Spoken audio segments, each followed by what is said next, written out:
Welcome back. South Africa is a country with a rich and diverse heritage. We have our differences, of course, and we've had a turbulent past, but we're still able to make fun of ourselves. We laugh at ourselves quite a lot. Comedian Nik Rabinowitz is here to help us do just that this morning as we celebrate Heritage Month. Nik, good morning, and thank you very much for making the time. Oh, thank you. It's a pleasure. I've always watched you from far. I follow Comedy Central on television. From far? No, you must get the front row is better than the back. Now I'm sitting right there this morning. It's Heritage Month, September. Comedy in South Africa has played an important role, despite tough times, throughout the times. How do you see the role of comedy today?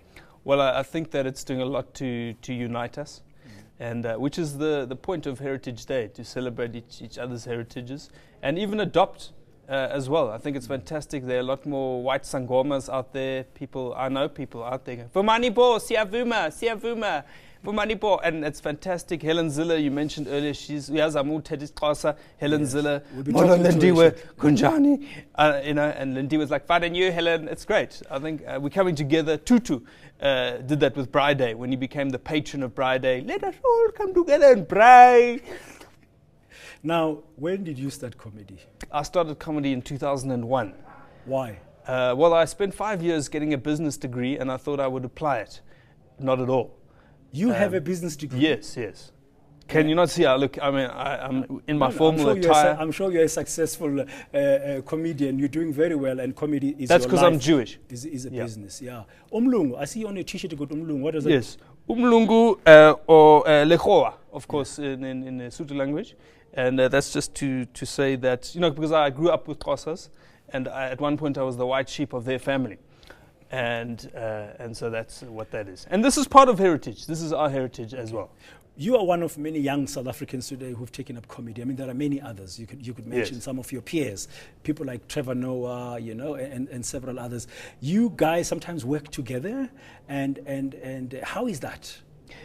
Sometimes it's great, and sometimes we have differences. But that's our country, isn't it? Yes. We have to learn to move through the differences and become unified as one. You were also in a movie, Material, were you not? Yes, I was. And how was that experience of you acting? Well, that was good. That was good. I mean, I don't do a lot of acting, apart from with my kids, because my youngest son, he doesn't like it. He wants his mum to put him to bed, to change his nappy, to bath him. So sometimes I have to go, I put on a wig, because I've got a few wigs, and then I pretend to be Auntie Di from next door. How old is you? He's 3. He's 3. Yeah, but he doesn't. Does he believe you? I mean, does he take you seriously? Sort of. But the acting, you see, I've got to improve. But Material is good because that was a film about Muslims, and it was created by Jews, and that was creating religious tolerance. You see, I thought I was going to be on the Middle East debate earlier. Yeah, no, we wanted a serious debate this time. Well, I thought it was going to be Touch Me on My Studio Part 2, and then I would have to come in and intervene. Yeah. What are you working on next? I'm working on a show for the end of the year. It's called Stand Up. Is that going to be the Baxter Theatre in Cape Town? Yes, that's right. Yes, can you tell us a little bit about it? I can tell you that I'm still writing it. Okay. So it's a wonderful show. The theme is, I'm not sure what it is, but it will become apparent what that is. And as you can see, I don't know what I'm talking about. Okay, I was going to ask you to just do a little bit of something that you're going to do in November. Well, I could talk about the fact that we're going to nationalize, hopefully a lot of the farms will be nationalized before then. So I can talk about Julius, that's of course Julius Malema's policy. And unfortunately, SARS have started by nationalizing his farm first. And so we'll be discussing that. And then once they do that, we'll do Boer Soek 'n Vrou. Have you ever seen on the other channel, Boer Soek 'n Vrou? Yes. It's that guy with the short shorts and the two-tone, ek like vir jou, dis mal oor jou. And then we'll do an Afrikaans version of Boer Soek 'n Plek, om te bly.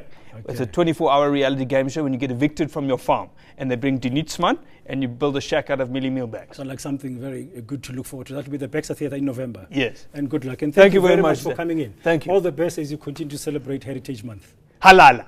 That's comedian Nik Rabinowitz. And just a quick reminder that his new show will open at the Baxter Theatre in Cape Town on the 26th of November. News that moves. eNCA.com.